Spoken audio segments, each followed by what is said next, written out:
Bom, boa tarde a todos. É uma honra estar participando ainda que por via digital, né, virtualmente nesse primeiro colóquio de Política e Gestão da Educação. O meu nome é Lucas de Vasconcelos Soares, eu sou mestrando em Educação pelo Programa de Pós-Graduação em Educação PPGE da Universidade Federal do Oeste do Pará, na cidade de Santarém, estado do Pará. Estou sob a orientação da professora doutora Maria Lilian Biriba Souza Colares e hoje estamos aqui para falar um pouquinho sobre o trabalho A Gestão no âmbito da escola pública, desafios e proposições. Bom, esse trabalho ele surge de estudos a partir da gestão democrática, ou seja, desse novo modelo de gestão educacional na escola pública, né? Identificando em outros estudos alguns desafios quanto à implementação deste novo modelo de gestão para a realidade educacional brasileira. Esse estudo ele surgiu inicialmente com a inquietação de que, apesar dos documentos oficiais educacionais no país determinarem a implementação, a incorporação de um modelo democrático na gestão, ainda assim é perceptível, por diversos autores que discutem isso, Paro, Luque, Dourado, próprio Libânio, enfim, alguns teóricos discutem que a própria escola pública não dispõe de subsídios suficientes para que ocorra a implementação dessa gestão democrática. Então, esse novo compromisso em torno da gestão, ele surge a partir do período conhecido como de redemocratização da educação nacional, lá nos anos 90, onde minimiza-se o papel do Estado no tocante às políticas públicas, né? Segundo Dourado, é a partir desse momento em que a gestão educacional ela passa a ser remodificada, ela passa a ser reajustada em prol de atender o novo cenário educacional em transformação da época. E ela já emana já na Constituição Federal do Brasil de 1988, né? Ela já emana como um princípio do ensino público e a partir daí vai ocupando seu lugar também nos documentos oficiais. A Lei 93, 94 e 96 LDB, e chegando até o Plano Nacional de Educação, né, pela Lei 13.005 de 2014, ocupando uma meta, no caso a meta 19, e 8 estratégias interventivas para a implementação desse modelo no campo educacional. Do decorrer do estudo, pelas experiências de outros teóricos, nós identificamos 5 limitantes, 5 desafios que corroboram para a não implementação de um modelo de gestão democrática na escola pública. Primeiro, nós vamos ter a questão da falta de autonomia. Essa ideia de falta de autonomia, para mim, especialmente, ela é consequência, em algumas realidades, em grande parte, da forma como o profissional gestor, adentra no cargo. Ou seja, predomina-se ainda em muitas realidades a indicação política, a prática de indicação política ao cargo de gestor, que tem relação com a ideia de clientelismo, com apadrinhamento político. Então, se um profissional já adentra no espaço escolar com interesses de outras pessoas, com interesses particulares, cumprindo a vontade dos órgãos detentores do poder, de quem o colocou lá, de que forma esse profissional terá autonomia na escola para atender, digamos, às demandas daquela realidade.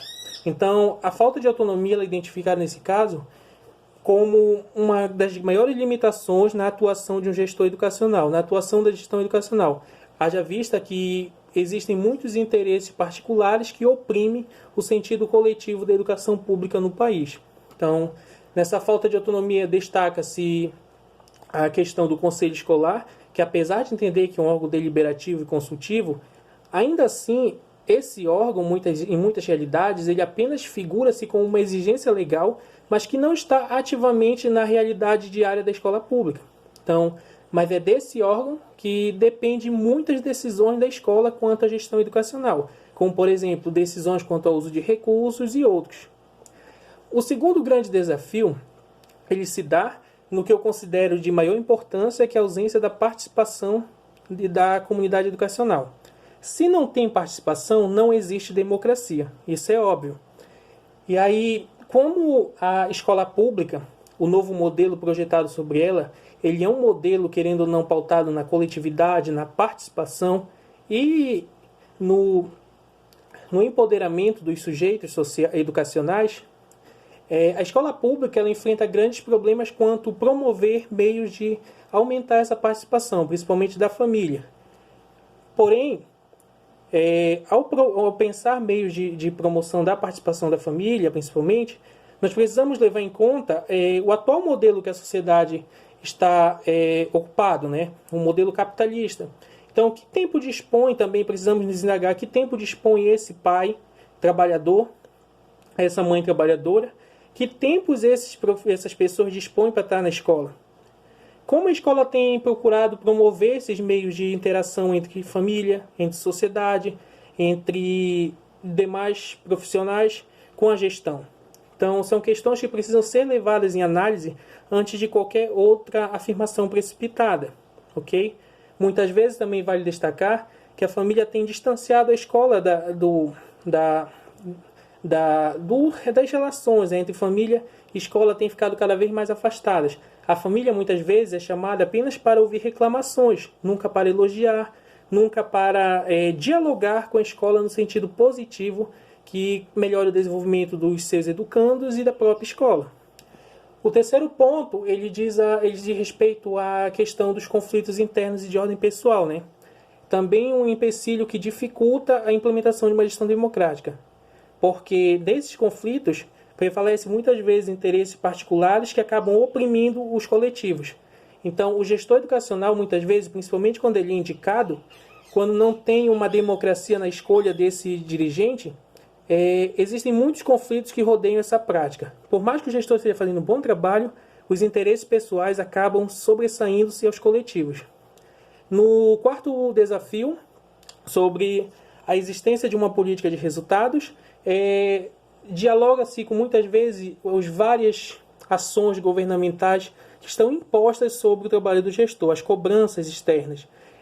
Eu digo isso com relação às avaliações externas na escola pública. A grande cobrança pela assertividade dos resultados, ou seja, pela apresentação de resultados positivos, o que faz com que a escola perca totalmente o sentido do compromisso com a sua realidade e acaba articulando-se aos interesses governamentais em prol de satisfazer índices educacionais ao longo do ano.